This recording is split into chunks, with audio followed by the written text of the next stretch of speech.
샬롬. 예, 반갑습니다. 사무엘서 2장 오늘 2강을 맡게 됐고 이제 말씀을 함께 나누고자 이 자리에 섰습니다. 오늘 제목이 뭐라고요? 생명싸개. 뭔가 보따리 안에 누군가 들어가 있죠. 근데 굉장히 밝은 모습으로 있습니다. 근데 주변에는 어때요? 험악한 가시도 있고 막 그 눈이 찢어진 눈으로 막 공격하는 그런 험악한 분위기인데, 이 싸개 안에 있는 십자가가 달린 집 같죠? 교회 같죠? 평안합니다. 오늘 말씀 속에서 여러분도 이와 같이 생명 싸개 안에 있다는 것을 확신하시고 그 안에서 평강, 샬롬을 누리시기를 축원합니다. 아멘. 여기 이제 빗제루라 이렇게 이제 한글로 써놨는데 이게 히브리 말로 생명 싸개라는 말이에요. 생명 싸개로 쌓였다. 오늘 말씀 속에서 이제 살펴볼 텐데요. 우선 지난주에는 지지난주죠. 지지난주에 사무엘서 이제 첫 강의를 했었는데 1장부터 15장까지 아주 그 졸음을 참으면서 열심히 들어주신 여러분들에게 경의를 표합니다. 또 여러 가지로 많은 것들을 또 전달하려고 애를 썼던 저에게도 위로를 전해주시기 바라고, 오늘은 약 30분간 짧게 이제 하고자 합니다. 그래서 여러분들과 집중적으로 이 한 말씀이라도 깊이 마음에 받을 수 있는 그런 시간이 됐으면 좋겠습니다. 사무엘서 전반부에는 그 엘리의 가정, 그리고 사무엘의 탄생, 그리고 이제 왕을 구한 백성들에 있어서 하나님께서 왕을 허락하심으로 인해서 누굴 세웠죠? 사울을 세웠죠. 역시 장로님. 사울을 세웠는데 사울이 처음에는 겸손했잖아요. 행구 사이에 숨어 있을 정도로 지극히 자기를 낮은 자 이렇게 여기면서 자기가 숨어 있으면은 딴 사람이라도 왕으로 세울지 않을까, 이런 식으로 자기가 나서려는 마음은 없었던 것 같아요. 근데 하나님은 제비 뽑기를 통해서도 딱 찍어내시죠. 딱 찍어내십니다. 하나님은 어떤 하나님이면 지식의 하나님, 행동을 달아보시느니라. 한나의 찬양시에 나오잖아요. 하나님 다 보고 계세요. CCTV처럼 이렇게 다 보고 계셔 하나님이. 그래서 사울을 다 뽑아서 왕으로 세우셨고, 그가 이제 첫 번째 한 거는 암몬과의 전투였죠. 암몬과의 전투에서 이 강 건너편 길랏 야베스를 괴롭히는 이 암몬을 대파하고 승리하고, 이런 이제 왕으로서의 모습을 나타냈고 백성들도 확 추앙했죠. 근데 잘 나갔는데 그가 13장, 14장 이렇게 보면 계속해서 하나님 앞에 잘못을 범합니다. 그의 잘못은 한 가지예요. 하나님의 목소리를 듣지 아니하였다. 청종. 이 하나님의 목소리, 청종이라는 말은 그냥 귀로 듣는 거로 끝나는 게 아니죠. 그것을 듣고 그대로 따르는 거예요. 그러니까 이 이스라엘의 기름 부음 받은 자 왕은 그 기존의 그냥 제사장 사사하고 달라요. 그 하나님께서 선지자를 옆에 붙여주세요. 왕에게는 반드시 누가 붙는다? 선지자. 선지자를 통해 하나님 말씀하세요. 왕에게 직접 말씀하시는 게 아니고 누구한테? 선지자에게. 선지자 누구예요? 사무엘이잖아요. 그죠? 사무엘을 통해 주신 말씀을 어떻게 안 했냐면 청종, 듣지 않은 거죠. 자기 나름대로 행한 거죠. 다 죽이라고, 아말렉을 다 죽이라고 했는데 어떻게 했어요? 일부만 남겼잖아요. 그러면서 결국 그런 문제, 그 다음 번제도 자기가 드릴 게 아니라 기다리라고 했는데 자기가 먼저 드렸잖아요. 그러니까 이런 걸 통해서, 그리고 13장, 14장 사이에는 누가 있냐면 요나단 있죠. 요나단이 그 혼자 막 병기든 자 데리고 블레셋으로 쳐들어가서 하는데 또 무슨 일을 사울이 하냐면 금식하라고. 아무도 먹지 말라고 그러잖아요. 그죠? 결국 배고파서 꿀을 이렇게 찍어서 입에 댔던 요나단도 죽을 뻔한 거예요. 근데 그 부분도 나중에 한번 자세히 읽어보세요. 요나단이 꿀을 먹었다라고 표현 안 해요. 지팡이를 찍어서 입에 댔다. 그리고 손으로 머리를 돌렸다. 이런 식으로 표현해 놨어요. 사무엘이 왜 이렇게 표현을 했을까? 그는 죽을 사람이 아니라는 거죠. 예. 사울이 먹는 자는 죽으리라 했고 또 나중에 뽑혀갖고 이제 걸렸지만, 그러나 백성들이 말려서 이제 죽지 않았지만 사무엘 기자도 그는 죽을 자가 아니다라고 이제 그렇게 표현을 해놓은 거예요. 예. 한번 볼까요? 그 재미있는 표현이. 그러니까 저도 읽다가 그냥 보통 성경을 이렇게 그 상식으로 가지고 쭉 읽다 보면 그런 부분들이 쫙 눈에 안 들어오는데요. 재밌어요. 사무엘상 14장 27절.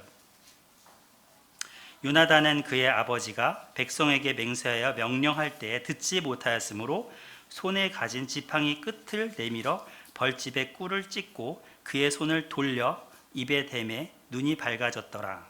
그냥 찍고 그 다음에 손을 돌려 입에 대매 이렇게 돼 있죠. 그리고 뒷부분에도 그와 같은 표현으로 얘기를 하고 있어요. 그 요나단이 하는 말인데요. 29절. 요나단이 이르되 내 아버지께서 그 땅을 곤란하게 하셨도다. 보라, 내가 이 꿀을 조금을 맛보고도 내 눈이 이렇게 밝아졌거든. 맛봤다고만 하죠. 그냥 이런 표현이 먹었다는 표현이 아니에요. 그래서 이러한 상황에서 하여튼 사울은 계속 잘못된 판단, 자기를 드러내고자 하는 판단, 자기 중심적인 판단을 하면서 행동하면서 결국 하나님이 원하시는 하나님의 마음에 맞지 않는 삶을 산 거죠. 그래서 하나님께서 그를 버리시고 새 왕을 이제 세우시는 부분을 오늘 배우게 됩니다. 자, 이 사무엘상 16장 여기 이제 보시면 제가 오늘은 뭘 갖고 왔냐면 포인터를 갖고 왔습니다. 지난번에 이제 포인터로 이렇게 하면서 보여드리려고 했는데, 자, 내가 그의 아들 중에서 어떤 왕? 한 왕을 보았느니라. 하나님이 하신 말씀이에요. 하나님이 사무엘을 이제 베들레헴 이새의 집에 보내면서 한 왕을 보냈다. 한 왕을 보았다. 그에게 기름을 부어서 그를 이제 왕으로 세우라. 이런 말씀을 하시고 사무엘에 가서 결국 이제 만나죠. 근데 8형제 중 7형제들은 다 하나님이 노하셨잖아요. 사람은 외모를 보거니와 하나님은 중심을 보신다 하시면서 결국 그 막내가 이제 아직 남았다. 이새가 이렇게 얘기할 때 보면은 그는 뭐 하는 자였냐면 양을 지키는 자입니다. 그러니까 형들은 다 집에 있는데 이제 다윗 혼자 양을 지키는 거죠. 그는 자신의 일이 양치기인 것에 충실했어요. 이렇게. 그러니까 어떠한 범사에도 신실한 모습을 다윗은 가지고 있는 모습을 여기서도 읽을 수 있어요. 자, 그리고 그의 외모와 어떤 그 내적인 능력 이런 것들이 묘사되고 있는데 12절하고 18절이에요. 12절, 그의 빛이 붉고 그의 눈이 빼어나고 그의 얼굴이 어떻다? 아름답다. 미소년이네요. 하나님이 외모를 안 보신다 그랬는 것 같은데 외모도 보시나 중심을 보신다 그랬는데 하여간 이렇게 아주 그 미소년 아름답게 잘생긴 요즘 뭐 아이돌 뭐 이렇게 뜨는 애들처럼 외모도 멋있었던 것을 묘사하고 있어요. 그 다음에 내적인 능력은 한 사람이 이제 사울한테 소개해 준 거죠. 그 사울이 악신에 들려서 막 괴로우니까 소개해 줄 때 그가 한 말이에요. 그 소개해 준 사람이 내가 베들레헴 사람 이새의 아들을 본즉 어떻다? 수금 아주 음악을 잘 타는 우리 남궁 목사님 옛날에 젊을 때 저희가 이제 저희 집에 초청했었거든요. 그래갖고는 한번 악기를 이제 자기가 다룬다고 하시면서 기타를 딱 주시더니 그 누구예요? 김광석 노래를 유창하게 부르시는 거예요.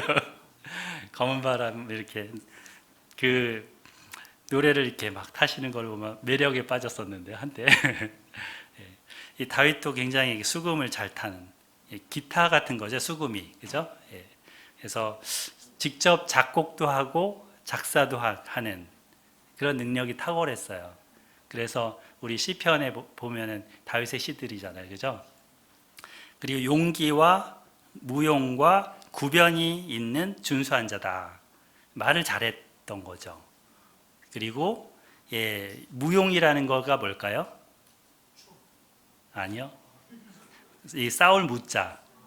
그러니까 쌈 잘하는 사람이었던 거예요. 그러니까 그 무술 뭐 이런 것들. 그러니까 우리가 그냥 양치기로만 인식을 하고 있는데 이 소개해 주는 글을 보면 아, 이 사람이 실제적으로 이렇게 여러 가지 영성뿐만 아니라 여러 면에서 탁월했던 사람이구나. 하나님이 이렇게 딱 찍을 만한 사람이구나. 이런 생각이 들 정도라니까요. 근데 가장 중요한 거는 여호와께서 그와 함께 하시더라. 하나님이 함께 하시는 것. 이 앞에 있는 것들이 다 사실 모자라도 이 마지막 부분만 채워져 있으면 하나님이 함께 하시면 그 사람은 귀에 쓰임 받는 거죠. 그죠? 그래서 다윗이 이제 이렇게 사무엘에 의해서 기름을 받게 되는 부분이 나오고 사무엘에게 기름 받고 난 이후로 다윗은 여호와의 영에게 크게 감동되니라. 곧 하나님의 영으로 충만했다는 거죠. 하나님께서 그와 이제 평생에 동행하시는 자, 우리에게도 성령의 그 임재하심이 있죠. 예수님 믿고 예수님을 받아들임으로 인해서 이제 성령을 우리가 모시게 되잖아요. 성령의 내주하심. 성령의 충만하심과 내주하심은 약간 구분된다고 들었죠. 우리가 성령의 내주하심이 있는데 성령을 소멸치 않고 성령 충만함으로 살아가면 이제 다윗 같은 믿음의 삶을 살아가는 거죠. 우리도. 자, 그래서 이 다윗이 기름 붓고 난 이후에 오늘 부분 이제 중요한 부분인데요. 전쟁에 참여하게 됩니다. 근데 그는 이 전쟁을 사실은 처음 들어간 게 아니고 형들한테 도시락 갖다 주다가 그죠? 이 장면을 보게 된 거죠. 그 골리앗이 등장해서 이제 싸움 도두는 자라고 하는데 4절부터 17장 4절부터 7절입니다. 거기 보시면 이제 엘라 골짜기에 이제 그 한쪽은 유대군, 한쪽은 블레셋군 이렇게 진치고 서로 마주보고 싸움을 이제 하기 위해서 준비하고 있는 상태에서 블레셋의 한 장군이 나왔어요. 근데 그의 키가 얼마였냐면 약 290, 그러니까 2m 90cm 정도, 2m 80 정도. 지금 아무리 큰 농구 선수도 2m 조금 넘잖아요. 안 되기도 하고. 근데 그의 키가 6규빗이라고 했으니까 우리가 오전에 김영환 교수님 통해서 들었잖아요. 6규빗이면 한 50cm 약간 안 된다고. 50cm를 치면 이렇게 그죠? 계산이 되시죠? 3m 약간 안 된다. 그 정도로 키가 컸고 그 다음 머리에는 노투구 그리고 몸에는 갑옷 비늘 그리고 그 갑옷의 무게가 노시 약 5,000세겔이래요.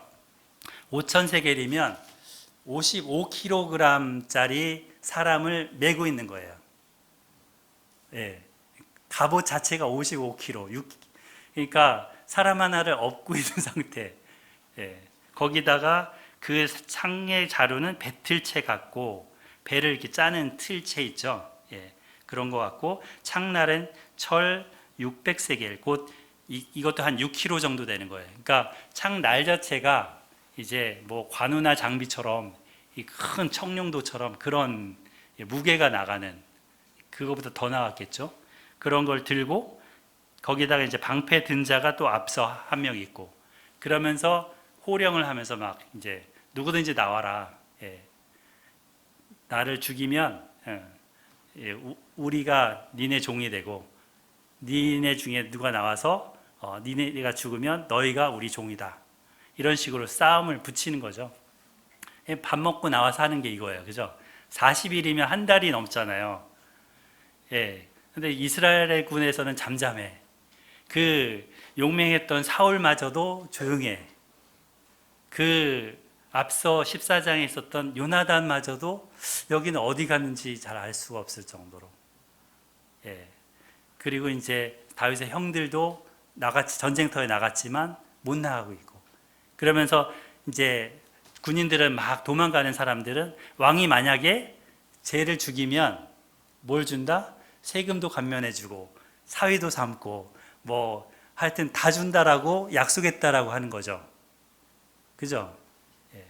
갖고 싶은데 자기는 못 나가는, 두려움에 벌벌 떠는 그런 모습을 갖고 있는 현장이었어요.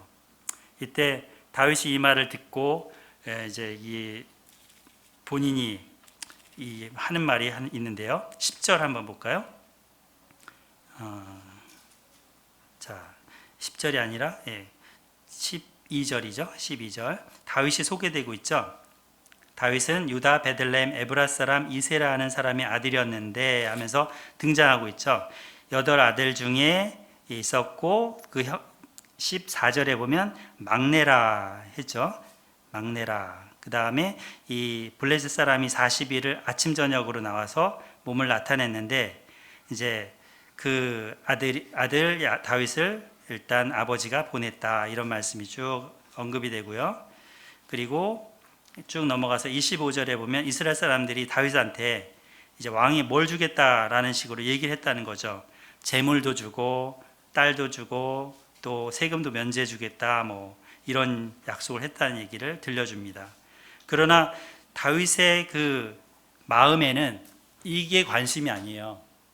딸이 관심도 아니고 세금 감면도 관심이 아니고 재물도 관심이 아니에요. 그가 하는 말을 보세요. 다윗이 곁에 있는 사람들에게 말하기를 이 블레셋 사람을 죽여 이스라엘의 치욕을 제거하는 사람에게는 어떠한 대우를 하겠느냐. 치욕을 제거하는 게 다윗의 최대의 관심이에요. 그러니까 저 할례 없는 자가 감히 우리 하나님의 군대를 모욕해? 이게 부끄럽다는 거죠. 그러면서 이제 그를 대적해서 이제 나가게 되는데 그것에 대해서 사울이 그 다윗을 만나서 이제 어떻게 너 같은 자가 나갈 수 있겠냐? 너는 소년일 뿐이고 그 사람은 어려서부터 용사이다 라는 말을 하지만 34절에 보면 다윗이 뭐라고 하냐면 그 자신이 지난날에 경험했던 얘기를 하죠. 사자와 곰이 양을 잡아서 이렇게 물고 가면 자기가 그거를 보고 어떻게 도망갔다는 게 아니고 쫓아간 거죠. 다윗이 무모한 거 같잖아요, 좀. 사자와 양을 보면 마을 사람한테 가서 뭐 양 위험하다고 막 소리치면서 같이 가야 되는 거 아니에요? 그죠? 예. 그런데 이제 자기가 달려간 거예요. 예. 그리고 이제 목자의 막대기와 지팡이를 가지고 달려가서 그 사자의 입을 벌리고 그것을 건져냈다는 거죠. 그 수염을 잡고 그것을 쳐 죽였나이다. 근데 주의 종이 사자와 곰도 쳤은즉 살아계시는 하나님의 군대를 모욕한 이 할례받지 않은 블레셋 사람이리까 그가 그 짐승의 하나와 같이 되리이다. 그러니까 그 블레셋 사람을 어떻게 본 거예요? 짐승으로 본 거예요, 짐승. 예. 그러니까 한 사람 뭐 이렇게 뭐 큰 용사 뭐 이게 아니고 사울은 어려서부터 용사다 뭐 이렇게 봤지만 다윗의 보는 관점이 다르죠. 그러니까 어떤 딱 저 대상을 볼 때 주님의 시각으로 보는 거죠. 주님의 시각으로. 그리고 이 전쟁도 이스라엘과 블레셋의 그냥 전투가 아니라 누구의 전투로 보냐면 하나님의 전투로 보는 거예요. 그죠? 자, 여기 같이 한번 읽어보겠습니다. 시작. 또 여호와의 구원하심이 칼과 창에 있지 아니함을 이 무리에게 알게 하리라. 전쟁은 여호와께 속한 것인즉 그가 너희를 우리 손에 넘기시리라. 아멘. 이게 이제 블레셋의 골리앗한테 하는 말이잖아요. 전쟁은 여호와께 속한 것이다. 이 전쟁, 그 전쟁이 여호와께 속한 것이다. 이게 라 아도나이 하 밀하마 이런 뜻이거든요. 밀하마가 전쟁이라는 히브리어고요. 그 전쟁이 라 하나님께, 아도나이가 하나님이잖아요. 아도나이 야훼 이렇게도 하지만 라는 이제 어디에게 속한 또는 누구누구를 위한이라는 뜻도 있고, 근데 여기서는 이제 하나님께 속한 이렇게 보면 되겠죠. 그러니까 하나님의 전쟁에 그러면 누가 싸우셔요? 하나님이 싸우신다는 거죠. 하나님이 싸우시고 자기는 거기에 그 하나님의 군대의 한 일원으로서 나간다는 거죠. 그리고 하나님이 싸워서 이겨주실 것이라는 확신이 있어요. 그러니까 다른 사람들이 보는 시점은 관점은 하나님의 관점이 아니에요. 사울도 하나님의 관점이 아니에요. 그죠? 그러니까 어떻게 해요? 그 상대랑 나를 비교하죠. 잽이 안 돼, 나는. 그러면서 위축되고 두려워하고, 감이 못 나가죠. 근데 이 다윗은 하나님의 관점을, 이 전쟁을 보고 있어요. 그리고 이렇게 보니까 두려움이 없죠. 그러니까 첫 장에 제가 보여드린 게 이 생명싸개라는 말이 나중에 아비가일이 하는 말이지만, 이 다윗은 자기가 하나님께 쌓여 있는 것을 늘 인식하고 사는 사람이에요. 성령의 임재하심을, 성령이 함께 하심을 우리가 인식하고 살아야 되듯이 하나님이 나와 함께하는 임마누엘이라는 그 하나님을 의지하고 살아야 되듯이 다윗은 그게 몸에 배이는 사람이죠. 양을 칠 때도 곰과 사자가 나타나도 달려나갈 수 있는 것은 하나님의 시점으로 그걸 보는 거죠. 그래서 그가 이제 손에 막대기를 가지고 나갑니다. 이 왕은 군복을 자기 갑옷을 딱 입혀줬는데 거치장스러워요. 그러면서 벗고 막대기. 그 다음에 거기 보면은 40절에 보면 또 뭘 가져요? 시내에서 매끄러운 돌 5개. 하나, 둘, 셋, 넷, 5개. 이 5개 딱 주머니에 딱 넣고 그걸 딱딱 나가는 거예요. 이 5개면 이제 괜찮겠다. 이거면 딱 되겠다. 이렇게 생각한 거죠.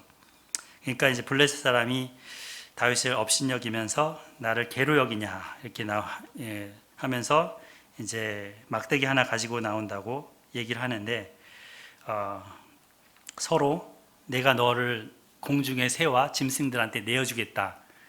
블레셋 사람도 다윗을 그렇게 얘기하고 다윗도 블레셋 사람 그렇게 얘기하죠. 그러면서 이제 다윗이 블레셋 사람한테 그렇게 얘기하고 이 말씀하는 거죠. 전쟁은 여호와께 속한 것이다. 그러면서 이제 48절에 보면 마주 가까이 올 때 다윗이 빨리 달리면서 주머니에서 손을 딱 넣더니 물매를 딱 해갖고 던졌죠. 그것이 곧바로 다윗 이 골리앗의 이마에 박히는 거예요. 그래서 달려가서 그의 골리앗의 칼을 가지고 그의 목을 베고 그를 이제 죽였죠. 이러한 이제 다윗의 이 승리의 장면들을 보면서 그 다윗의 마음에 있는 이 하나님의 그 전쟁에 대한 생각, 이 마음 자세, 이걸 좀 배웠으면 좋겠어요. 우리가 어떤 전쟁과 같은 어려움, 이러한 상황을 어떻게 볼 것인가, 위기 상황을 어떻게 볼 것인가, 나와 이 상황과 1대1로 그냥 볼 것인가, 그게 아니라는 거죠. 이 전쟁은 하나님이 하시는 전쟁이고 하나님이 이것을 또 허락하신 전쟁이고 이걸 통해서 하나의 또 기회가 되는 전쟁인 거죠. 그래서 이 하나님을 믿고 나아가면 하나님의 승리를 주시는 거죠. 저희가 이제 목사님도 아프시고 하니까 여러모로 교회가 약간 위축될 수도 있어요. 아까 김명현 교수님이 밥 먹다가 혹시 성도들이 이렇게 약간 뭐 그런 목사를 안 하시니까 그런 거 없냐고 장로님이 그런 거 없다고 그랬는데, 그러니까 그러니까 이런 상황들도 결국 하나님이 허락하셨으니까 있는 거거든요. 이런 상황 속에 우리가 어떻게 바라보는가, 어떻게 대처하는가, 오히려 이것이 또 더 나은 성장을 위한 기회가 되고, 목사님도 새로운 충전의 기간이 되고, 성도들도 더 서로 이제 자발적이 되고 뭔가 하나 될 수 있는 기회가 되잖아요. 그러니까 이 함께 기도할 수 있는, 그러니까 그냥 주는 밥 떠먹는 그런 식이 아니라 이제는 나도 한 교회의 일원으로서, 한 벽돌로서, 그죠? 이러한 이제 자세로 소년 다윗처럼 살아가면 더 하나님이 더 이걸 통해서 승리를 경험하게 하실 거죠. 그래서 이러한 이제 다윗의 모습들을 한번 읽어볼 수 있고요. 자, 돌아오는데 이게 문제야, 이게. 이게 문제라니까요.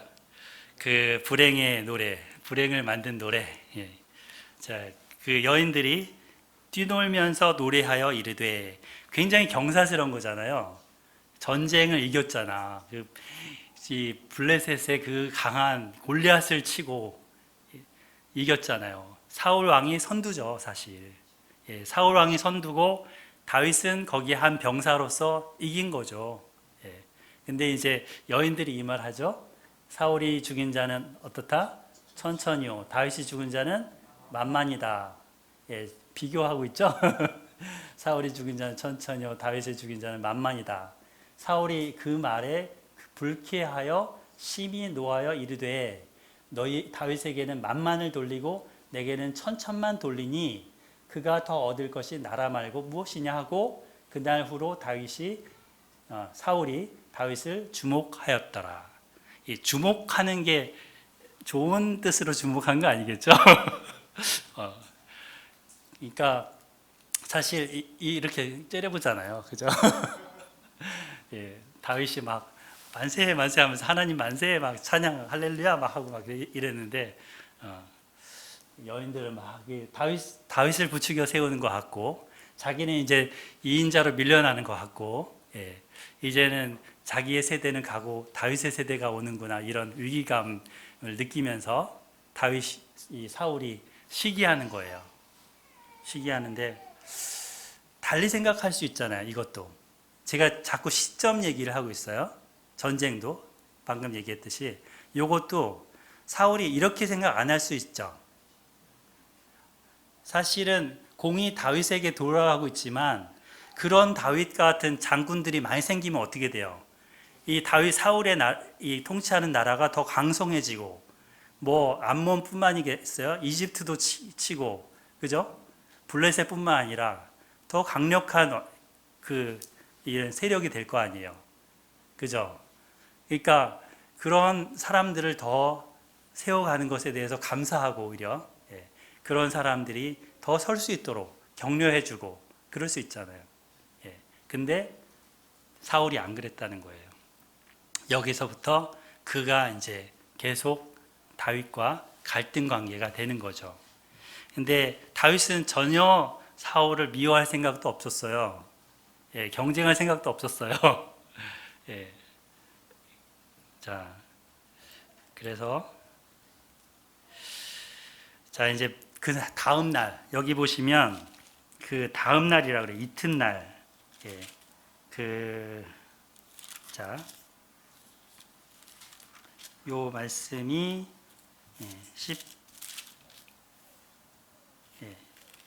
17장이요, 18장이죠.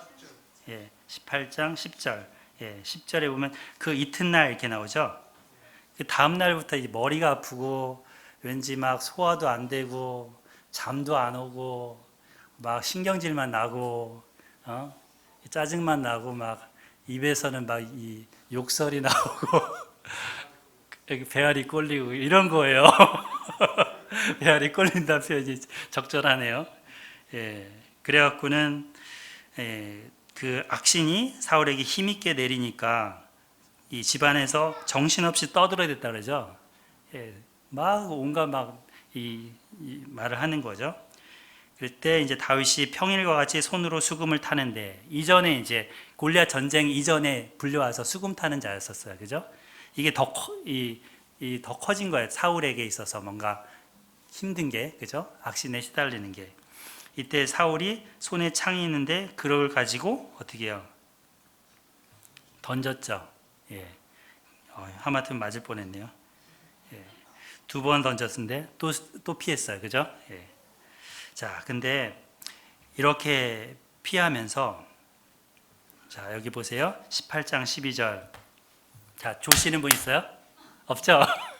예, 빨리 끝낼 겁니다. 자, 18장 12절 같이 큰 목소리 읽어보십니다. 시작. 여호와께서 사울을 떠나 다윗과 함께 계심으로 사울이 그를 두려워한지라. 네, 15절 제가 읽을게요. 사울이 다윗이 크게 지혜롭게 행함을 보고 그를 두려워하였으나. 29절 같이 읽어볼게요. 시작. 다윗이 다윗을 더욱 두려워하여 평생에 다윗의 대적이 되니라. 네, 이 시기심이 뭐 때문인 거예요? 이유가 두려움 때문인 거죠. 사울이 두려워할 이유가 없잖아요, 사실. 같은 편이잖아. 근데 다윗을 두려워하고 있어요. 예. 그래서 이 두려움이 그 왕과 신하의 좋은 관계를 깨어버리고 있죠. 예. 그리고 그를 두려워하면서 이제 미워하게 되고 죽여버리고 싶어하고 결국에는 다윗은 도망갈 때 계속 쫓아다니면서 그를 어떻게든 죽이려고 하는 상태가 돼버리죠. 우리에게 있는 두려움은 우리에게도 두려움이 가끔 찾아오잖아요. 두려움이 없는 분 있나요? 그러진 않을 것 같아요. 이 두려움이라는 거는 근데 악령이 주는 거예요. 하나님이 주는 게 아니고 악한 영이 주는 거예요. 자, 여기 그 두려움을 일으키는 그 시기심 때문이라 그랬는데 사실 이와 같은 시기심에 잡혔던 한 인물이 구약에 또 있는데요. 우리가 잘 아는 여호수아예요. 여호수아가 무슨 시기심에 잡혔느냐? 그 하나님께서 70 장로를 모으라 그랬죠. 그러니까 이제 하나님께서 뭐라 그랬냐면 너 모세에게 주었던 내 영을 그들에게 줄 것이고 그들이 이제 온 백성을 도울 것이다라고 했고, 근데 그 모이라고 한 날 메닷과 엘랏이라는 두 사람이 장막에서 안 나왔죠. 근데 그런데도 하나님은 그들에게도 하나님이 영을 부어 주신 거예요. 이때 이제 그거를 알게 된 눈의 아들 여호수아가 이제 모세한테 와서 이렇게 얘기하죠. 저들을 말리세요. 저들을 말리세요. 이 모세가 다 모이라 그랬는데 안 모인 거야. 일종의 여기 이제 다 모여서 하나님의 영을 받을 것이다 그랬는데 안 오고 집에 있었던 거예요. 근데 그 사람들에게도 하나님의 은혜를 주신 거죠. 그러니까 당신의 그 권위가 실추됩니다. 모세 당신이 모이라고 했는데 안 모였지 않습니까? 그런데도 하나님 그들한테 줬잖아요. 그래서 모세를 위해서 이렇게 시기하고 질투하는 마음으로 그들을 배척한 거죠. 이때 모세는 네가 나를 두고 시기하느냐? 여호와께서 그의 영을 그의 모든 백성에게 주사 다 선지자 되게 하시기를 원하노라. 이 말씀을 해요. 이것에 대해서 여호수아는 받아들였죠. 그리고 자신의 시기심을 회개했겠죠. 왜냐하면 뒤에 나중에 보면은 여호수아가 땅을 정복할 때 어떻게 해요? 갈렙과 동역하고 갈렙한테 또 그 다른 지파한테 더 양보하잖아요. 그러니까 질투하고 시기하지 않잖아요. 뭐 갈렙이 더 잘 싸운다고 시기하지 않잖아요. 그러니까 이런 마음이었다면, 사울이 다윗에 대해서 이런 마음을 가졌다면 어땠을까? 이 사무엘상의 후반부가 달라졌겠죠. 그죠? 역사가 달라졌겠죠. 그래서 하나님은 우리에게 그런 두려운 마음을 주시지 않습니다. 뭘 주시냐면 능력과 사랑과 절제하는 마음을 주십니다. 디모데후서 곧 디모데한테 바울이 이제 옥중에서 쓴 편지 중에 한 글인데요. 하나님이 주신 것은 이 fear, 두려워하는 마음이 아니고 power, 능력과 love, 사랑과 절제하는 마음, self control이다. 다른 성경에서는 디서플린이라는 단어도 쓰더라고요. 번역에서. 그래서 자기를 자제력 있게 통솔하는 능력 이렇게 되겠죠. 그래서 이 헬라어로 좀 써보기도 했는데요. 하나님이 이러한 이제 마음을 우리에게 주셨어요. 그래서 이 마음으로 두려움을 극복하고 상대방을 존중해주고 상대방을 사랑해주고 사랑하는 마음 그리고 함께 연합하는 능력 그걸 주시는 거죠. 그러면서 하나님의 나라를 이뤄가는 건데 교회가 자칫 이런 걸 잊어버리기 쉬워요. 돈을 추구하고 권력을 추구하고 여러 가지 제도를 추구하고 막 이렇게 되면 서로 아군끼리 싸우는 거죠. 아군끼리. 이 전쟁 나가기 전에 힘을 다 소진하는 그런 상태가 돼버려요. 다윗도 골리앗과의 싸움 전에 형 엘리압이 네가 뭔데 여기 와서 껍질거려? 막 이러면서 이제 야단치잖아요. 거기서 형하고 만약에 신랑이었으면 어땠겠어요? 나가보지도 못하고. 또 사울이 막 뭐라 그랬잖아요. 네가 아이 아니냐? 뭐 저 사람은 어렸을 때 용사 아니냐? 막. 거기에 대해서 화가 났으면 나가보지도 못하고 싸움이 끝났겠죠. 그래서 우리가 이제 정말 싸워야 할 대상을 제대로 알고 싸워야 되겠죠.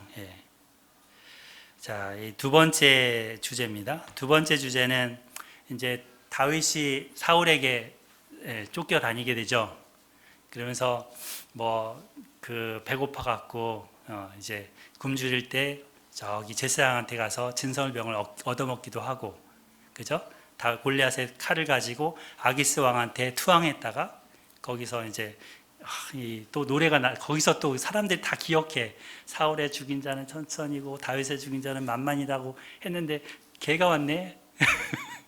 그러니까 거기서 자기가 정체가 들통나니까 헐리우드 액션을 하죠. 침을 질질 흘리면서 벽을 막 그적거리면서 이 미친 채 하니까 우리 동네에 미친 사람이 없어서 저런 애 갖다 놨냐고 빨리 꺼지라고 하라고.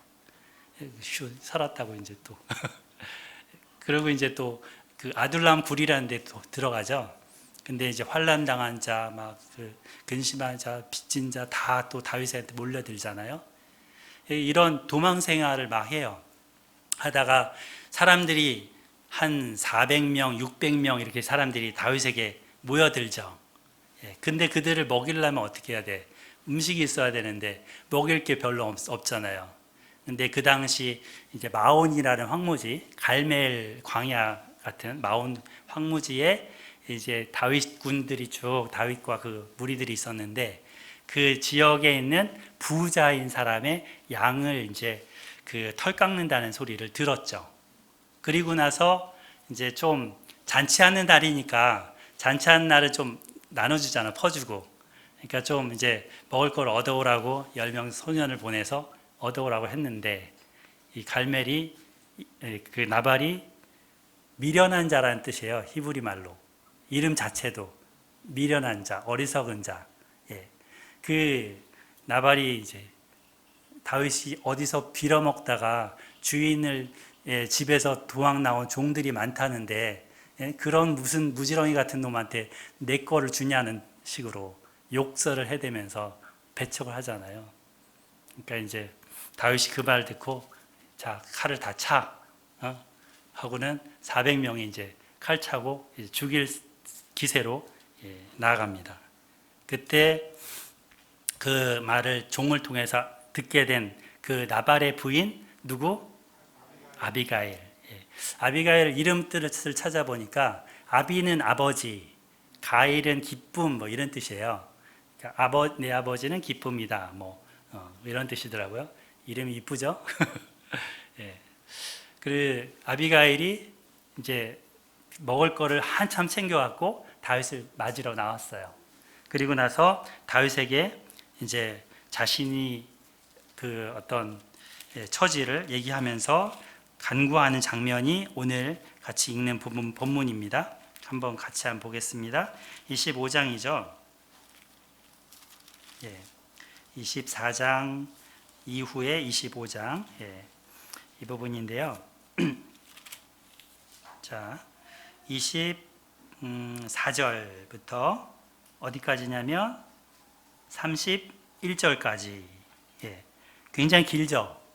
예, 24절부터 31절까지인데, 자, 자원하실 분, 여기 읽어주실 분. 자, 자원에서 아비가일처럼 읽어주실 분. 누가 한번 읽어주실려나? 우리 건희자매님 계세요? 읽어주실래요? 나눠서 읽어볼까요?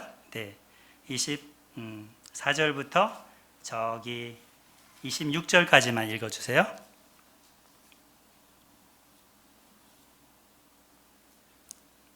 건희자매님, 강건희.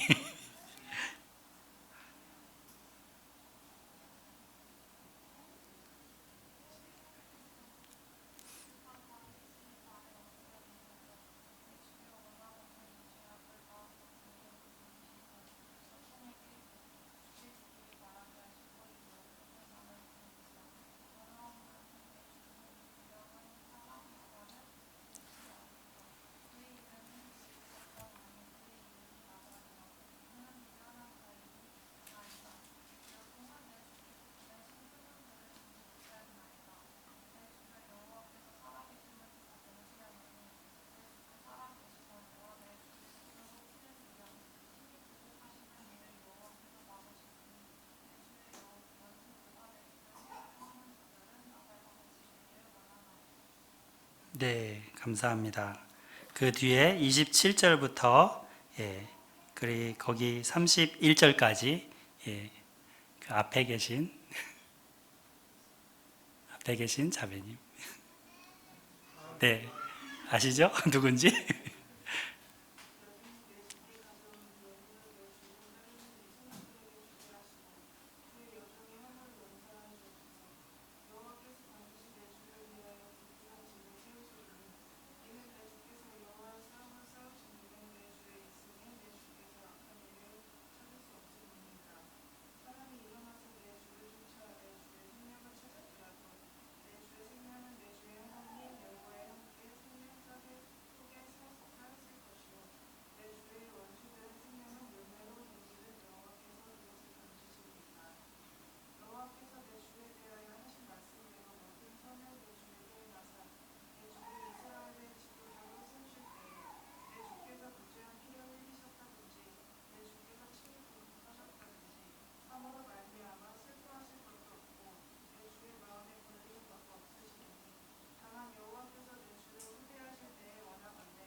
아멘. 네, 두 분들이 아비가일처럼 지혜로운 믿음의 여인들로 쓰임받게 되기를 더 소망하고 축복합니다.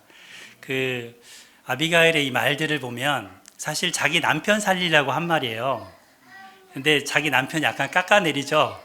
나발 같은 어리석은 미련한 자다 뭐 그러면서. 그리고 두 번째는 다윗, 당신의 손으로 피 흘리지 마세요. 괜히 막 오점 남기지 마세요. 당신은 하나님이 세운 기름 부음 받은 자입니다. 그죠? 그래서 그 하나님이 이것을 대신 갚아 주실 겁니다. 이런 얘기를 하죠. 그리고 당신은 생명싸개로 쌓였습니다라는 고백도 하죠. 그래서 이 다윗의 아비가일의 이런 그 격려와 말들을 들으면서 이제 당장에 이제 죽이려고 나갔던 다윗이 분노가 가득 찼었는데 이게 이제 사라졌죠. 분노가. 그리고 말을 돌립니다. 그죠? 발길을 돌려서 결국 그를 살려주시는데, 나중에 나발은 아비가일이 아침에 술 깬 나발한테 이 말 들려주니까 그 말 듣고 마음이 굳어져면서 죽었다 그래요. 그죠? 심장마비처럼. 근데 이런 사정을 쭉 우리가 이제 보면서 뭐를 생각해 볼 수 있냐면, 하나님은 다윗의 대적을 하나님이 친히 갚으신다라는 것을 이 아비가일 통해 들려주신 걸 배울 수 있어요. 다윗의 손으로 직접 아니고, 그죠? 하나님께서 직접이 아니고, 하나님께서 대신 그 원수를 갚아주시는 것을 보여주시죠. 나발이 죽은 거를 또 들었을 거 아니에요, 나중에?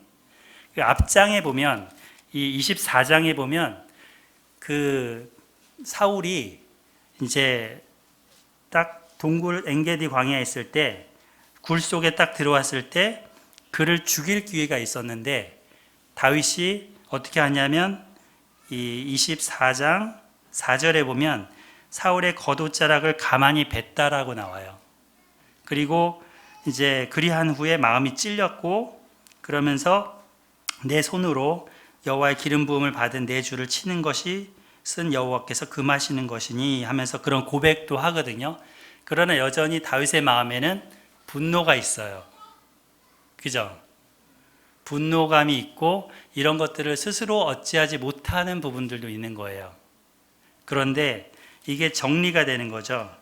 그래서 26장으로 가면 비슷한 상황이 또 연출이 돼요.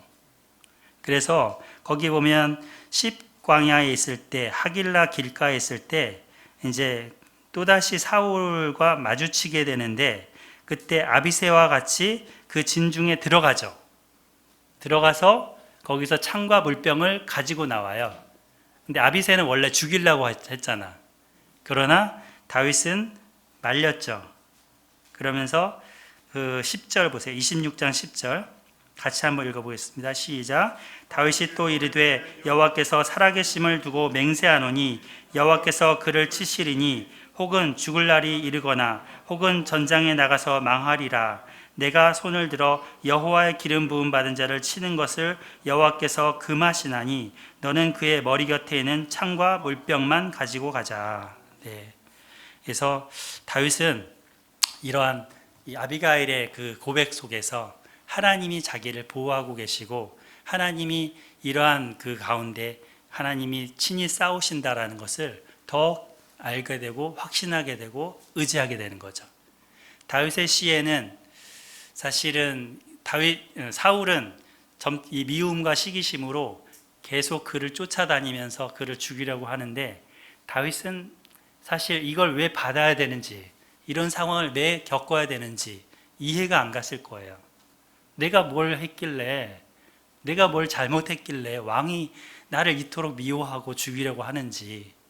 딸 미갈까지도 자기한테 준 사위잖아요. 그죠? 그리고 요나단의 사랑도 받고 미갈의 사랑도 받고 신하들의 어떤 신임도 받는 자기를 왜 그토록 미워하는지. 그래서 수많은 시편을 지어내죠. 그는 기도 속에서 시편의 보석 같은 시편을 만들어내고 있어요. 그리고 그는 연단을 받으면서 이스라엘 제2의 왕으로 준비돼 가고 있어요. 하나님은 그에게 이런 계획을 갖고 계시죠. 그를 기름 부어서 왕으로 삼고자 하셨지만 바로 세우지 않으시고 사울이라는 한 대적을 붙여주셔서 그가 연단받는 기간을 경험하면서 백성들의 상황을, 백성들의 사정을 알게 되는 거예요. 아, 원통한 자가 이렇게 많구나. 빚진 자가 이렇게 많구나. 마음에 정말 뿐만 아니라 실제적으로 고생하는 자들이 이렇게 많다는 것을 전국을 자기가 도망 다니면서 안 밟아보는 땅이 없잖아요. 그 속에 만나는 사람들 다 겪어보는 거죠. 그러면서 양무리들의 진정한 목자로서 이렇게 성장해 가는 거예요. 그리고 대적과 블레셋의 이제 투항도 하게 되는데, 자, 블레셋에 투항했어요. 그죠? 나중에 그가 어디냐면 27장에 보면 다윗이 그 마음에 생각하기를 내가 후일에는 사울의 손에 붙잡히리니 블레셋 사람들의 땅으로 피하여 들어가는 것이 좋으리로다. 이렇게 들어가거든요. 이거에 대해서 여러분 어떻게 생각하세요? 다윗이 이 적군 가드 사람 골리앗을 죽였죠. 근데 그 가드 왕의 신하로 들어가는 거예요. 그래서 가드의 한 시글락이라는 성읍에 이제 영주가 되잖아요. 그리고 어떤 때는 이스라엘과 전쟁에 싸우는데 자기도 그 적군인 편에 들어서 싸워야 되는 형편까지 가잖아요. 근데 하나님이 섭리로 이제 블레셋 장군들의 어떤 막 만류를 통해서 쟤는 거기서 또 나와요. 그 노래가. 쟤는 사울의 죽인 자는 천천이고 다윗의 죽인 자는 만만이라고 했던 사람이다. 언제 막 가다가 뒤로 돌아가고 자기네들을 칠지 모른다. 도저히 안 된다. 예. 그래서 돌려보내잖아요. 그러면서 이제 결국은 이제 참전 못하게 되기도 하는데 어떻게 생각하세요? 이 부분에 대해서. 다윗의 실수일까요? 다윗의 아니면 지혜였을까요? 한번 생각해 보시면 좋겠어요. 자, 그래서 오늘 이제 질문 답변을 좀 받으려고 하는데요. 이 사무엘상 상반기 말고 이 15장, 16장 이후로 이제 우리가 성경에 대해서 많이 배워 오셨는데 혹시라도 나는 요게 좀 이해가 안 갑니다. 또 이 부분에 대해서 한번 나누고 싶습니다. 하시는 분 한번 손 들어서 저한테 질문을 해주시면 답변을 이 시간 해볼까 합니다. 같이 생각해보는 시간을 가져볼까 합니다. 좋은 답변을 주시면 제가 저녁을 맛있는 저녁을 사드리겠습니다. 혹시 손 한번 들어보세요. 질문 있는 분? 네, 없어요? 자, 그러면 제가 질문 한번 여러분들 드려볼게요. 조금 그것 전에 거도 질문이긴 한데요. 골리앗과의 다윗과의 전투에서 이제 요나단도 안 나오고 아무도 안 나왔잖아요. 그죠? 요나단이 등장 안 하잖아요. 그리고 40일을 조석으로 막 그러는데도 전쟁이 계속 지리하게 그냥 가잖아요. 왜 그렇게 됐을까요?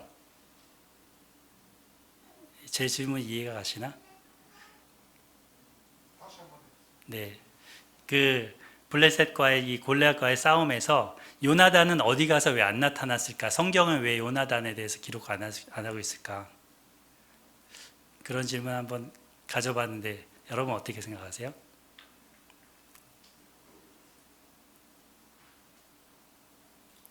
이 전쟁은 생각해 보니까 다윗을 위해 등장하기 위한 전쟁이었던 거예요. 예, 다윗이 왕으로서 왕의 모습으로서 하나님의 전쟁의 그 모습을 드러내기 위해서 세팅되어 있는 전쟁인 거죠. 하나님의 준비하신 전쟁. 예. 두 번째 질문은 오늘 성경 공부 부분에서 나오지 않았는데 사무엘을 나중에 사울이 엔도레의 무당을 통해서 불러내잖아요. 그 사무엘이 진짜 사무엘일까? 아니면 사무엘을 가장한 다른 영일까? 태부 형제는 악령으로 생각하시죠? 네. 달리 생각하시는 분 있으세요? 네. 이런 부분들이 제가 지난번에 소개해준 이 책에 각 주에 다 달려 있어요. 네. 그래서 제가 강력 추천드렸잖아요. 그래서 약간 이제 신학적인 고민들이 되거나 성경을 읽으면서 질문이 되는 내용들을 이제 학자들을 비롯한 성경학자들이 이렇게 견해들을 쓴 거죠. 예, 한번 참조하면 좋을 것 같아요. 여기서도 악령을 더 그 견해를 피고 있습니다. 사실 그 죽은 자를 불러낸다는 거는 악한 영을 그러니까 그 이미 돌아가신 분을 불러낸다는 거는 민간 신앙에 잘 돼 있잖아요, 막 그죠? 점술가라 할지 그런 부분이 있는데 그 사실은 사무엘 선지자는 이미 갔고 그죠? 그의 어떤 태도의 모습 속에서 사무엘인 것처럼 여겼지만 또 그가 한 말이 그대로 사울에게 이루어지지만 그 어떤 사무엘 선지자의 어떤 그런 평소의 삶과는 맞지 않는 거죠. 예, 그리고 그가 정말 사무엘이었다면 사울로 하여금 회개하도록 도왔을 것이지 그가 뭐 죽는다든지 저주를 한다든지 이렇지 않았을 거라는 거죠. 그래서 한번 그런 부분들은 생각해 볼 수 있는 거죠. 예. 자, 그래서 오늘 그 부분을 좀 정리를 할까 합니다. 자, 첫 번째는 우리가 어떠한 상황들, 어려운 상황들, 전쟁과 같은 상황들, 또 나를 미워하는 한 사람들이나 관계를 파괴해서 이렇게 나오는 사람들에 대해서, 또는 나보다 더 나아 보이는 것처럼 보여지는 사람이 등장할 때 어떠한 자세로, 어떠한 관점으로 볼 것인가? 이것이 다윗의 눈으로 볼 것인가? 아니면 사울과 같은 자세로 볼 것인가? 생각해 보는 시간을 가지고, 만약에 그 사울과 같은 마음이었다면 회개하는 시간을 갖도록 하겠습니다. 하나님은 이 다윗이란 사람을 열왕기에 보면 잣대로 사용하세요. 그죠? 그래서 그 잣대로 이스라엘의 여러 왕들, 유다의 왕들을 제죠. 그래서 다윗처럼 살았더라, 이렇게 말씀하시잖아요. 또는 다윗처럼 살지 않았더라.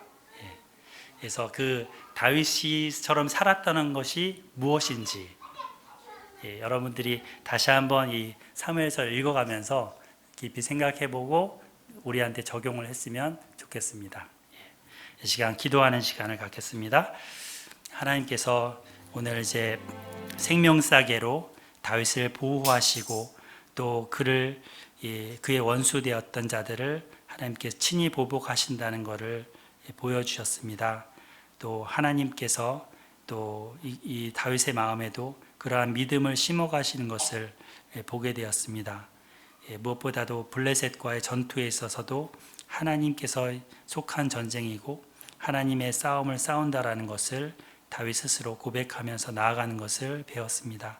이러한 마음과 이러한 믿음을 저에게 허락해 달라고 이 시간 기도하겠습니다.